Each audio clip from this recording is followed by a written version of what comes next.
6. Escondendo-se da realidade. Eles, que aprendem sempre jamais podem chegar ao conhecimento da verdade. 2 Timóteo 3 versículo 7.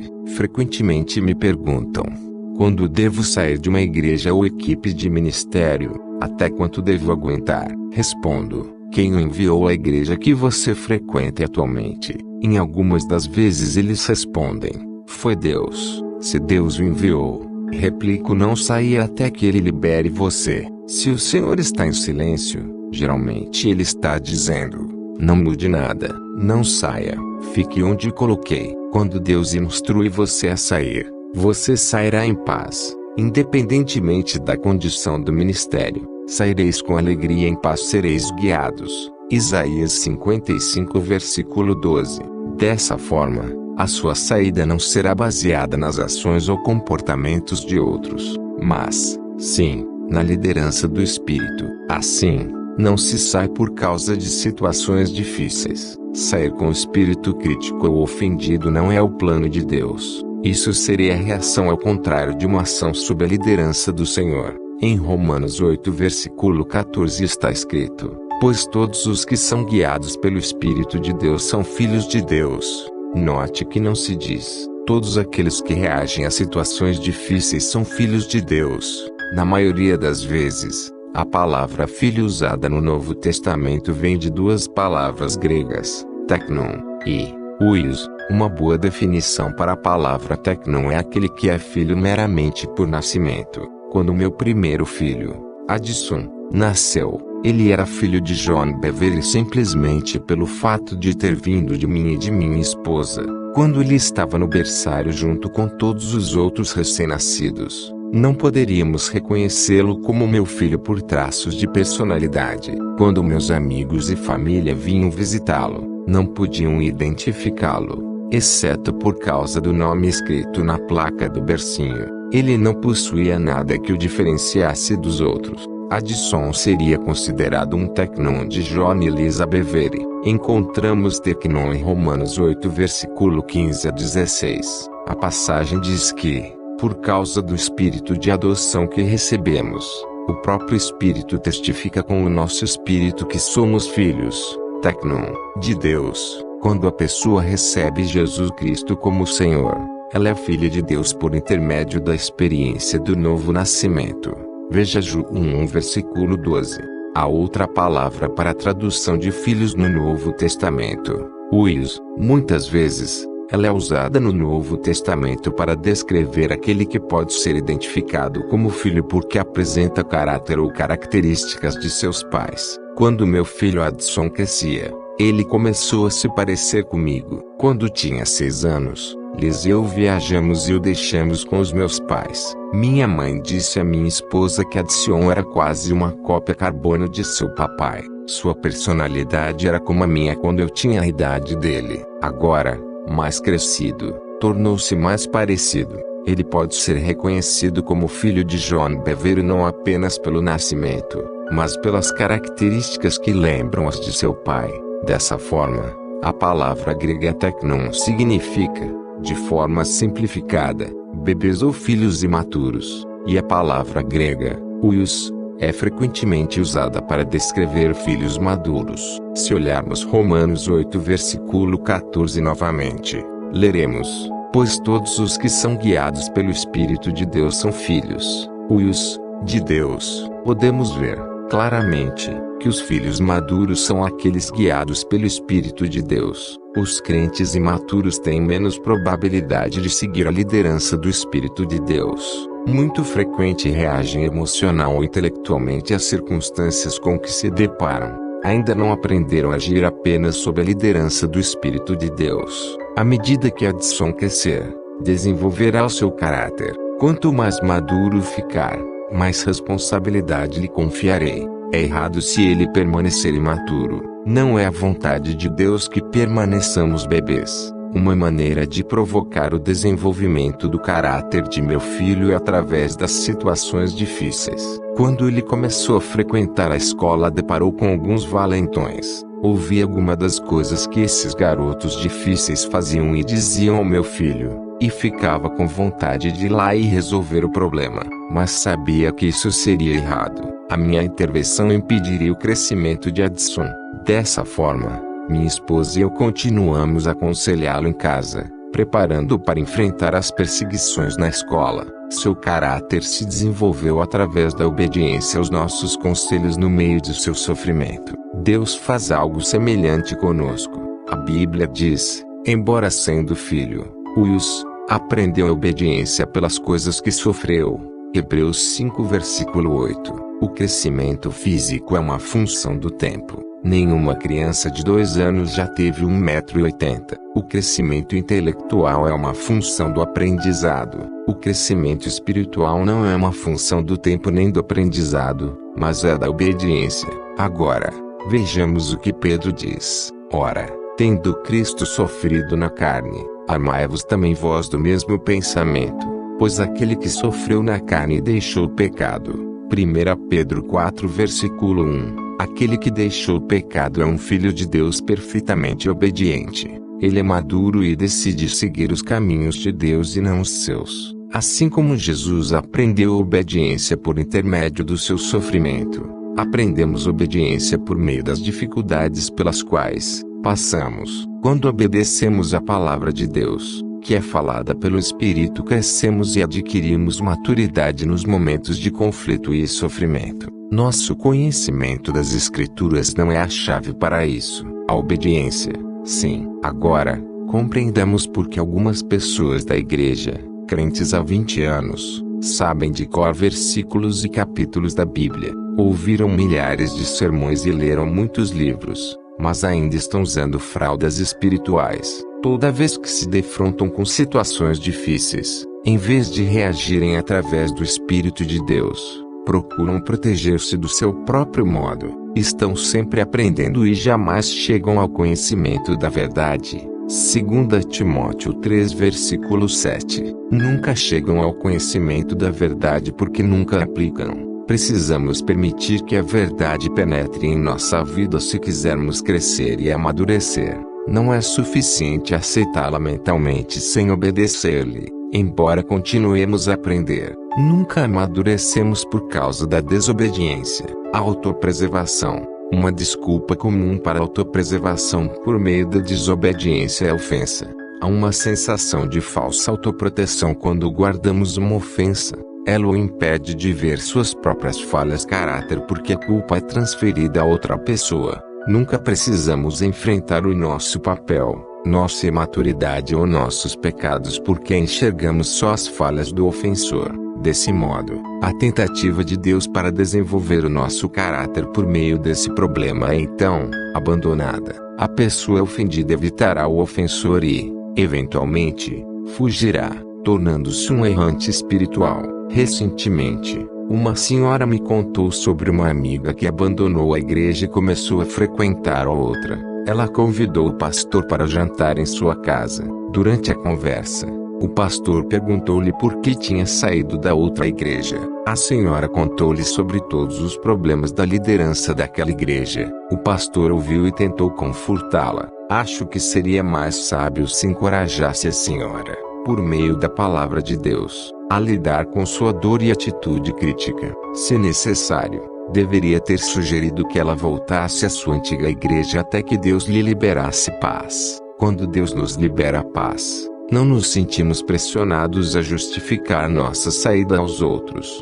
Não seremos pressionados a julgar ou expor criticamente os problemas que a igreja anterior tinha. Sabia que era apenas uma questão de tempo antes que ela reagisse ao novo pastor do mesmo modo que fez com os anteriores. Quando retemos uma ofensa no nosso coração, filtramos tudo através dela. Há uma antiga parábola que se encaixa nessa situação. No passado, colonizadores estavam indo para o oeste. Um homem sábio subiu numa colina próxima a uma nova cidade do oeste. Quando os colonizadores vinham do leste, o homem sábio era a primeira pessoa a quem eles encontravam antes de dar início à colonização. Eles perguntavam ansiosamente como eram as pessoas daquela cidade.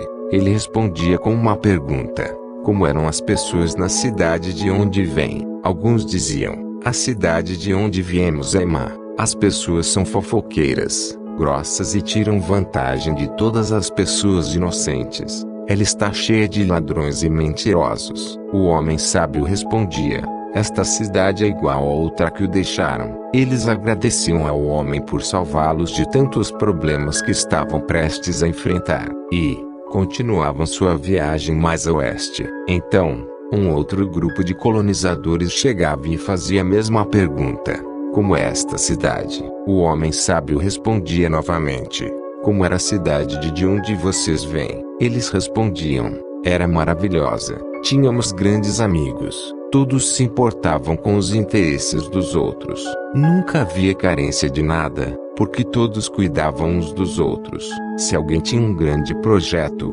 toda a comunidade se juntava para ajudar. Foi muito difícil sair de lá, mas sentimos que era hora de abrirmos novos caminhos para gerações futuras. Estamos indo para o oeste como pioneiros. O homem sábio dizia exatamente a mesma coisa que ao grupo anterior: esta cidade é igual à que vocês deixaram. As pessoas, então, respondiam com alegria: vamos ficar aqui.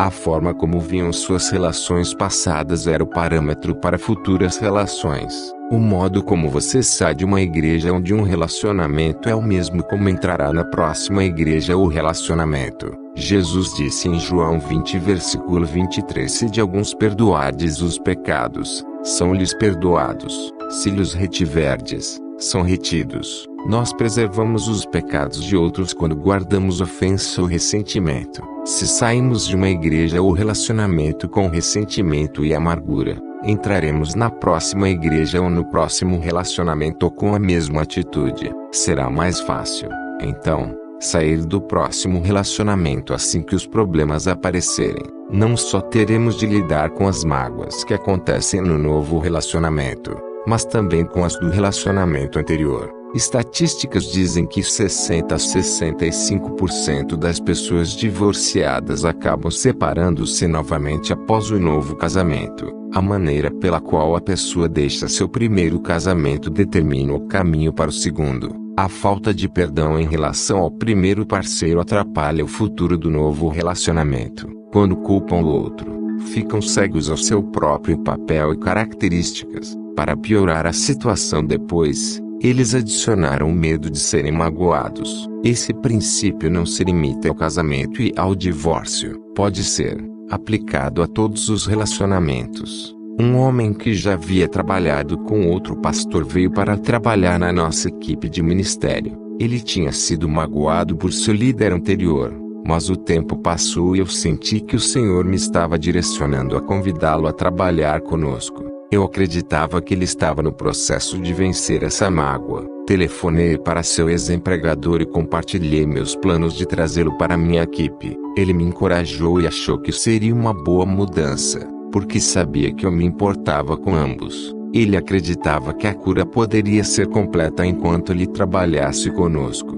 Disse a ambos que a minha oração era para restauração e cura no relacionamento entre eles. Quando esse homem entrou para a nossa equipe de ministério, os problemas apareceram quase que imediatamente. Eu conversava sobre o problema, mas só via alívio temporário. Parecia que ele não conseguia ir além do seu relacionamento anterior. O problema continuava a assombrá-lo. Ele até mesmo me acusou de estar fazendo as mesmas coisas que seu líder anterior havia feito. Foi uma situação problemática, porque o bem-estar desse homem era mais importante para mim do que o que ele podia fazer por mim como empregado.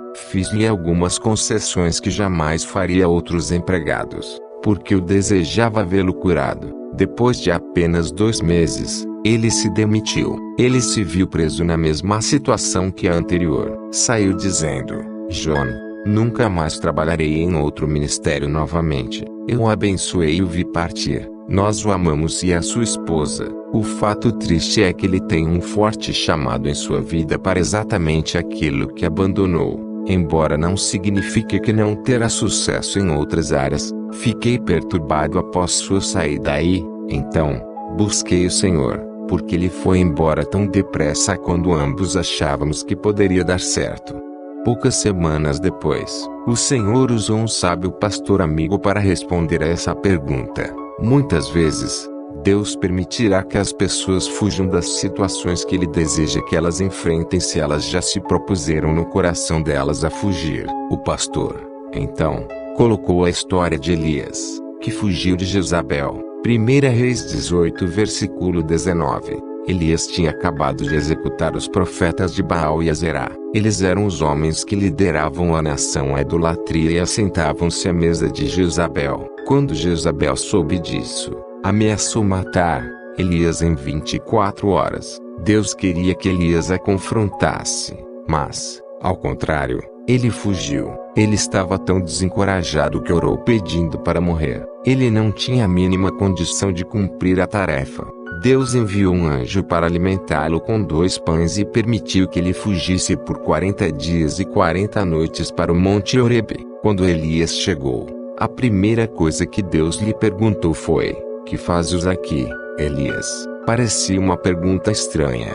O Senhor o alimentou para a longa viagem, permitindo-lhe que fosse apenas para lhe fazer esta pergunta quando chegasse: "Que fazes aqui, Elias?" Deus sabia que Elias havia decidido fugir da situação difícil, então permitiu, embora seja óbvio, pela sua pergunta, que esse não era seu plano original. Deus, então, disse a Elias: "Vai, volta ao teu caminho para o deserto de Damasco e, em chegando lá, unja Jeú, filho de Nimsi, ungirás rei sobre Israel, e também Eliseu, filho de Safate, de Abel-Meolá, ungirás profeta em teu lugar." 1 Reis 19 versículo 15 a 16. Sobre os ministérios de Eliseu e Jeú, essa terrível rainha e seu sistema perverso serão destruídos. 2 Reis 9 a 10. Esta tarefa não foi completada por Elias, mas pelos sucessores que Deus lhe ordenou que ungissem seu lugar. O pastor me disse: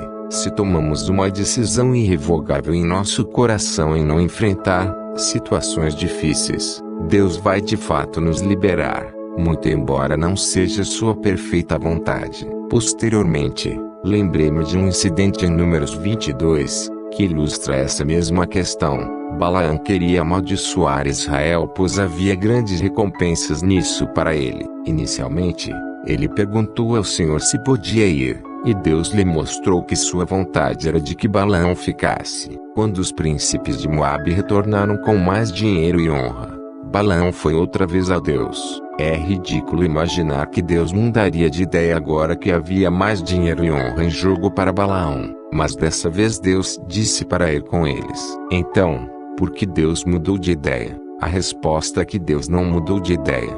Balaão estava tão decidido a ir que Deus deixou que fosse. Por isso, acendeu-se a ira de Deus contra Balaão quando ele se foi. Podemos aborrecer o Senhor quanto a algo que ele já nos mostrou ser sua vontade. Ele, então, nos permitirá fazer o que queremos mesmo que contra seu plano original, mesmo não sendo, a nosso ver, o mais conveniente. Geralmente, os planos de Deus fazem com que tenhamos que enfrentar mágoas e atitudes que não gostaríamos de enfrentar. Mesmo assim, fugimos justamente daquilo que trará força à nossa vida. A recusa em lidar com uma ofensa não nos livrará do problema, apenas nos trará alívio temporário. A raiz do problema permanece intocada. Minha experiência com esse jovem que contratei também me ensinou uma lição em relação às ofensas e relacionamentos. É impossível estabelecer um relacionamento saudável com uma pessoa que abandonou outro relacionamento de forma amargurada e ofendida. A cura precisava acontecer, mesmo quando continuava dizendo que havia perdoado seu líder anterior. O problema não havia sido esquecido. O amor esquece os erros para que haja esperança no futuro. Se verdadeiramente superamos uma ofensa, buscamos fervorosamente a paz. Talvez não seja imediatamente, mas no nosso coração buscaremos uma oportunidade de restauração. Um amigo sábio comentou mais tarde: há um antigo provérbio que diz: gato escaldado tem medo de água fria. Quantas pessoas temem a água fria que traz frescor porque foram queimadas no passado e não conseguiram perdoar? Jesus deseja curar nossas feridas, mas, frequentemente, não lhe permitimos fazê-lo porque esta não é a forma mais fácil. O caminho da humilhação e da autonegação é que leva à cura e à maturidade espiritual. É a decisão em dar mais importância ao bem-estar do outro do que ao próprio. Mesmo que a pessoa nos tenha trazido grande tristeza, o orgulho não pode tomar esse caminho, mas só aqueles que desejam a paz com o risco de rejeição. É a trilha que leva à humilhação, é a estrada que nos leva à vida. O que aprendemos na presença de Deus não pode ser aprendido na presença dos homens. Gostou do vídeo? Ajude o canal, inscreva-se e deixe seu like.